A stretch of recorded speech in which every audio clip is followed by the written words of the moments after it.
우주는 떨림입니다. 정지한 것들도 사실은 모두 떨고 있습니다. 소리는 떨림이고 빛도 떨림입니다. 세상은 볼 수 없는 떨림으로 가득합니다.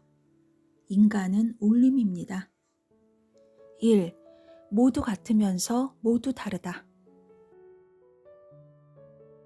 일란성 쌍둥이도 자세히 보면 다릅니다. 하나의 DNA에서 시작했지만 외부 환경의 영향으로 차이가 생기기 때문입니다. 외부 환경이 똑같아도 차이가 생깁니다. 우리 몸의 세포들은 끊임없이 복제되고 있기 때문입니다. 그러지 않다면 몸의 형태를 유지할 수 없습니다. 사람의 몸에는 30조 개 정도의 세포가 있고 세포마다 DNA가 하나씩 있습니다. 세포가 복제될 때는 DNA도 복제되지만 그 과정에서 필연적으로 실수가 일어납니다. 결국 쌍둥이조차 세포 수준에서 완전히 똑같을 수는 없다는 의미입니다. 겉보기에 똑같아 보이는 100원짜리 동전들도 엄밀히 말해서 똑같지 않습니다. 질량이 다를 수 있고 원자 개수도 다르기 때문입니다. 결국 겉모습이 완전히 똑같은 물체라도 원리적으로 서로 구분이 가능하다는 말입니다. 반면 원자의 일부인 전자는 더 이상 나뉠 수 없는 물질의 최소 단위인데 전자는 완전히 서로 똑같습니다. 전자는 색도 모양도 없습니다. 그 내부에 더 작은 세부 구조 따위도 없습니다. 그래서 모든 전자는 똑같습니다. 양자역학이 기술하는 원자 세상은 우리의 경험과 상식이 통하지 않습니다. 하나의 전자가 동시에 여러 장소에 존재할 수 있으니까요. 우리는 절대로 서울과 부산에 동시에 있을 수 없지만 우리 몸을 이루는 전자는 그럴 수 있습니다. 세상 모든 것은 원자로 이루어져 있습니다. 원자는 중심에 엄청나게 작은 원자핵이 있고 그 주위를 많은 전자들이 둘러싸고 있습니다. 다른 원자가 보기에는 주변에 있는 전자들만 보입니다. 전자는 전자장에서 만들어집니다. 전자는 실체가 아니라 전자장이 만들어내는 결과물입니다. 전자는 개별적으로 존재하는 것이 아니라 전자장의 일부분에 해당하는 형상에 불과합니다. 따라서 모든 전자는 서로 구분할 수 없이 똑같습니다. 2. 우연과 필연. 날아다니는 벌을 보십시오. 이들은 꿀을 구할 목적으로 꽃을 찾고 동료들에게 위치를 알려주기도 합니다. 자연 법칙이 이러한 의도를 어떻게 설명할 수 있을까요?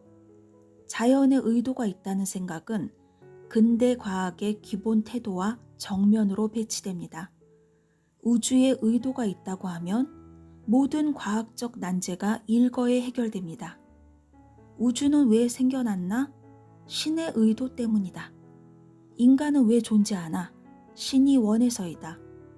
많은 문명이 이런 식으로 이해할 수 없는 문제에 답을 해왔습니다. 우리도 뭔가 이해 안 되는 일이 벌어지면 하늘의 뜻이라고 합니다. 서양의 근대 과학이 특별한 것은 바로 신의 의도를 제거하고 세상을 이해하려 시도했다는 점입니다. 그렇다면 생명이 보여주는 생존의 욕구, 더 많은 자손을 남기려는 의도는 과연 무엇일까요? 이에 대해서 현재 우리가 가진 과학적인 답은 진화론입니다. 진화에는 의도가 없습니다. 주사위 던지듯이 무작위로 모든 가능성이 펼쳐집니다. 우리가 하는 모든 행위들도 적응하여 살아남기 위해 선택된 행동일 뿐입니다. 진화론의 시각에서 생명은 우연의 산물입니다. 우리가 필연이라고 부르는 것은 일어난 사건에 대해 그렇게 해석하는 것뿐입니다. 원자를 설명하는 양자역학에서는 더 이상 뉴턴 역학과 같이 결정된 미래란 존재하지 않습니다. 뉴턴 역학에서는 물체의 위치를 정확히 알 수 있으나 원자의 위치를 정확히 아는 것은 원칙적으로 불가능합니다. 양자역학적 결과는 우연이 지배합니다. 수많은 가능성 가운데 왜 특정 사건이 일어난 것인지 이유를 설명할 수 없습니다. 주사위를 던져 왜 하필 일이 나왔냐고 묻는 거랑 비슷합니다. 이처럼 진화는 우연히 일어납니다. 우연으로 선택된 수많은 사건의 연쇄에 의미를, 아니 더 나아가 의도를 부여할 수도 있습니다. 이렇게 우연은 필연이 됩니다. 하지만 거기에 의미가 있는 것은 아닙니다. 물리학에는 세상을 보는 두 가지 관점이 있습니다. 하나는 지금 이 순간의 원인이 그 다음 순간의 결과를 만들어가는 식으로 우주가 굴러간다는 것이고, 다른 하나는 작용량을 최소로 만들려는 경향으로 우주가 굴러간다는 것입니다. 이런 경우 우주의 의도라고 부르고 싶어 하는 것은 신의 존재를 믿는 인간의 본성과 일어난 일을 인간이 해석하는 방법일 뿐, 두 경우 모두 세상은 수학으로 굴러갑니다. 수학의 의도 따위는 없습니다. 3. 나비 효과. 뉴턴 법칙에 따른 규칙은 크게 선형과 비선형의 두 종류로 나뉩니다.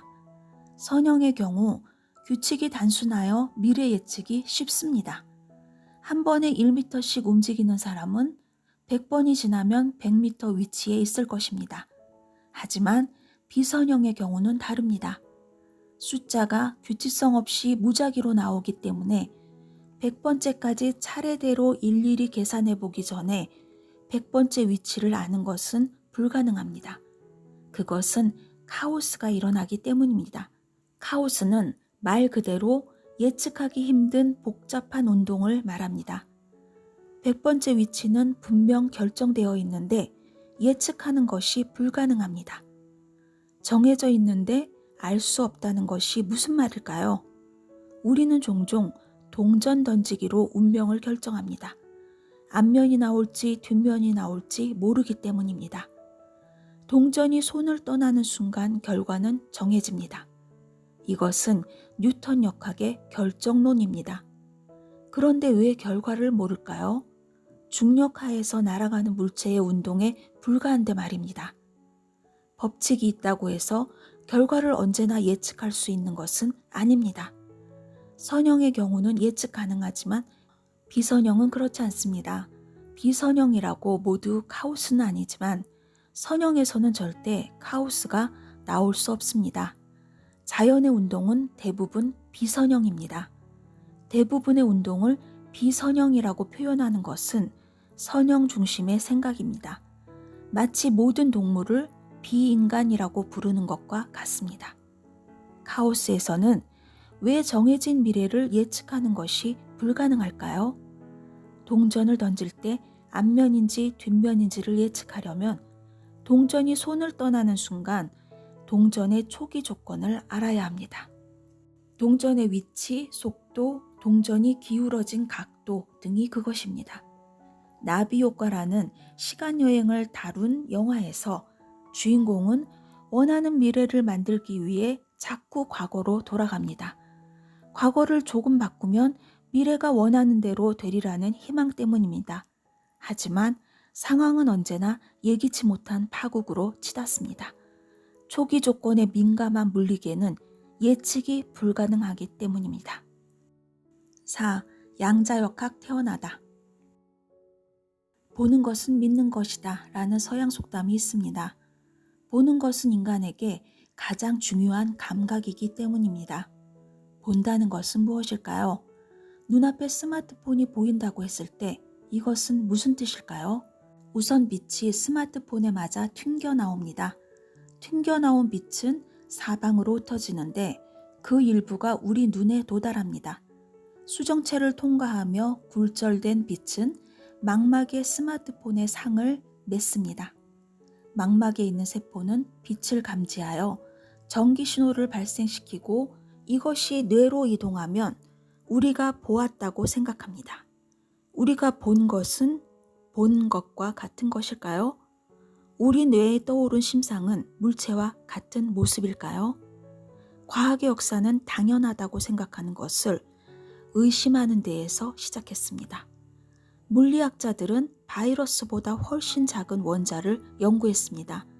당연히 원자를 둘러싸고 있는 전자의 운동을 설명해 보려 했지만 번번이 실패했습니다. 전자가 유령처럼 한 장소에서 다른 장소로 순간 이동할 수 있다는 내용을 포함하고 있었으니 다수의 물리학자들의 외면을 받는 상황이었습니다. 이때 25세의 베르너 하이젠베르크가 질문을 던집니다. 전자가 공처럼 행동한다는 기본 관념을 내던지고 오로지 직접 알 수 있는 물리량들만 가지고 이론을 만들어 보기로 한 것입니다. 전자는 한 궤도에서 다른 궤도로 이동할 때는 그냥 점프를 해야 합니다. 한 궤도에서 사라져서 다른 궤도에 짠하고 나타나야 하니까요. 전자가 이렇게 점프를 할 때 빛을 흡수하거나 방출합니다. 우리가 원자에서 볼 수 있는 것은 이렇게 점프할 때 드나드는 빛뿐입니다. 빛이 존재하기 위해서는 점프의 시작하는 상태와 끝나는 상태가 반드시 정해져야 합니다. 고속도로 통행료를 내려면 입구와 출구를 알아야 하는 것과 같습니다. 물리에서는 입구와 출구 모두 에너지로 기술됩니다. 즉, 시작 에너지와 끝 에너지가 필요합니다. 가로 방향을 시작 에너지, 세로 방향을 끝 에너지 순서로 이들을 늘어 세우면 2차원 격자 모양의 배열이 얻어지는데 이런 숫자들의 배열을 수학에서는 행렬이라고 부릅니다. 하이젠베르크는 원자는 행렬이다 라고 선언합니다. 하이젠베르크의 행렬역학에서의 열기가 채 가시기도 전에 에르빈 슈레딩거는 파동역학을 내놓습니다. 전자의 이중성, 그러니까 전자가 입자이자 파동이라는 사실을 염두에 둔 양자 이론입니다. 세상 만물은 원자로 되어 있고 슈레딩거의 방정식은 원자를 설명해 줍니다. 행렬역학과 파동역학은 다르게 생겼음에도 동일한 예측을 내놓았습니다. 수학적으로 두 이론이 동일한 구조를 가지기 때문입니다. 실제 오늘날 물리학자들은 두 가지 방법 모두를 자유자재로 사용합니다.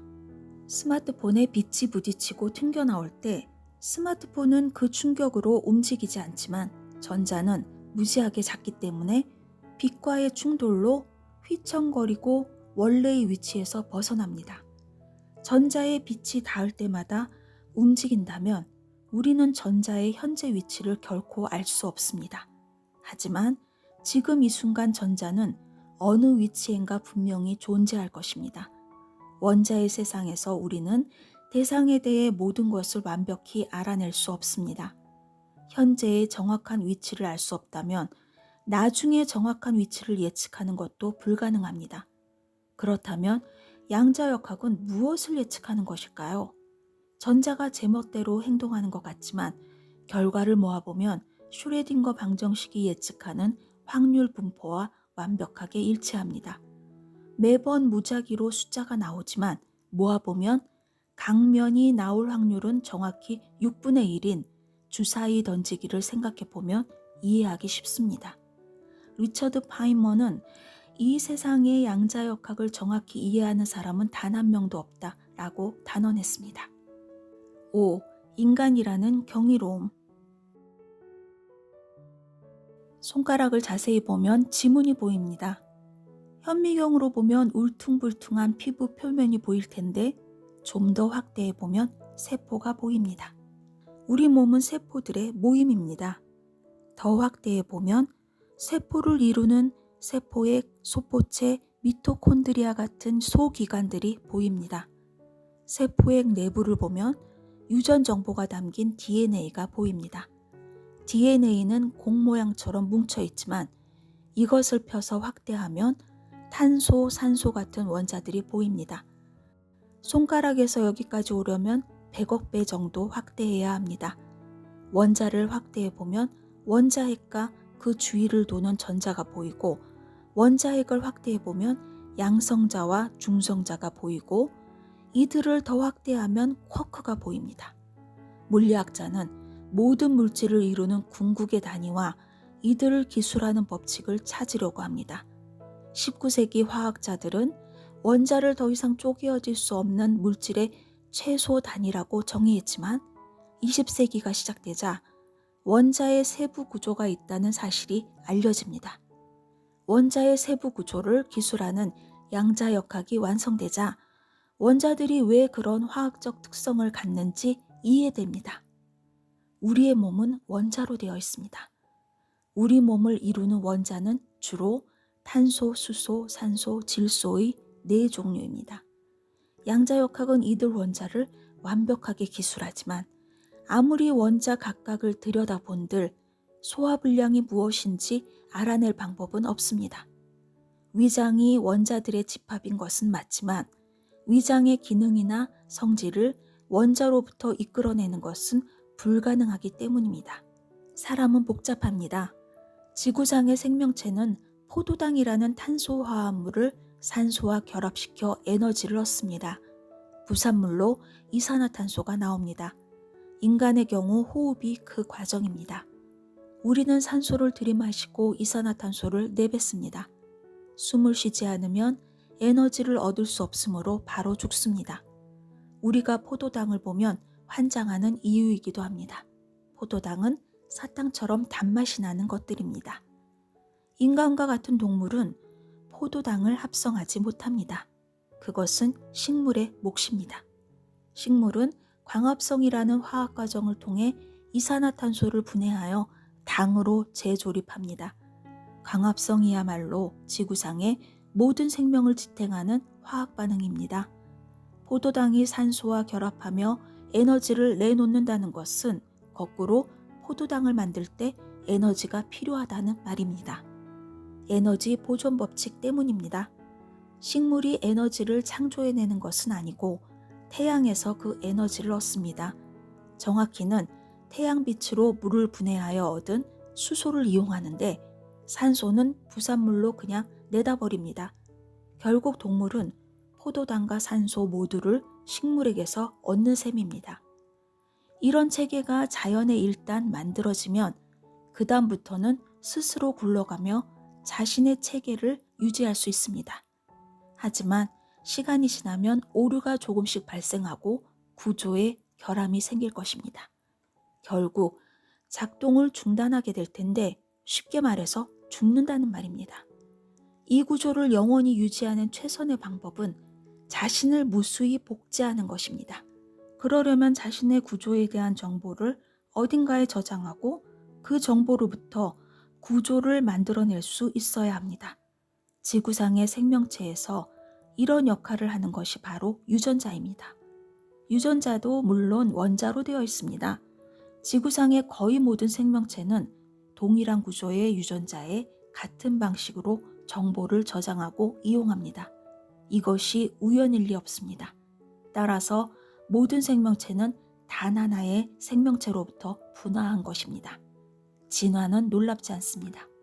에너지를 생산하며 자기 구조를 유지하는 분자 기계가 있고 이것이 자기 복제하는 능력을 가지게 되면 진화는 필연입니다. 지구상에 나타난 최초의 생명체는 진화를 거듭하여 결국 인간에 이르렀습니다. 생명은 화학 반응의 집합체입니다. 생존과 복제는 모두 화학 반응에 불과합니다.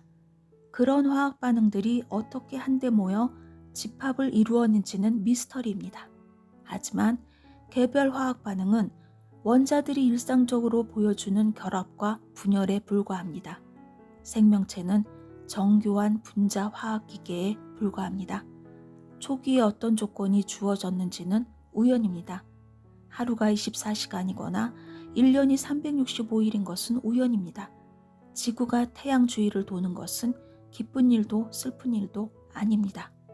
아무 의미 없이 법칙에 따라 그냥 도는 것뿐입니다. 우주는 인간이 생각하는 그런 의미는 없습니다. 그렇지만 인간은 의미 없는 우주에 의미를 부여하고 사는 존재입니다. 비록 그 의미라는 것이 상상의 산물에 불과할지라도 그렇게 사는 게 인간입니다. 인간은 자신이 만든 상상의 체계 속에서 자신이 만든 행복이라는 상상을 누리며 의미 없는 우주를 행복하게 삽니다. 그래서 우주보다 인간이 경이롭습니다. 1. 과학은 무지를 기꺼이 인정합니다. 안다고 할 때 그것이 정확히 무엇을 의미하는지 물질적 증거를 들어가며 설명할 수 있어야 합니다. 모를 때 아는 체 하는 것은 금기입니다. 이것은 세상을 대하는 태도이자 사고방식입니다. 2. 과학은 불확실성을 안고 가는 태도입니다. 과학의 진정한 힘은 결과의 불확실성을 인정할 수 있는 데서 옵니다. 과학이란 논리라기보다 경험이며 이론이라기보다 실험이며 확신하기보다 의심하는 것이며 권위적이기보다 민주적인 것입니다. 함께 해주셔서 감사합니다. 구독, 가입, 좋아요 누르시면 저와 함께 행복해지실 거예요.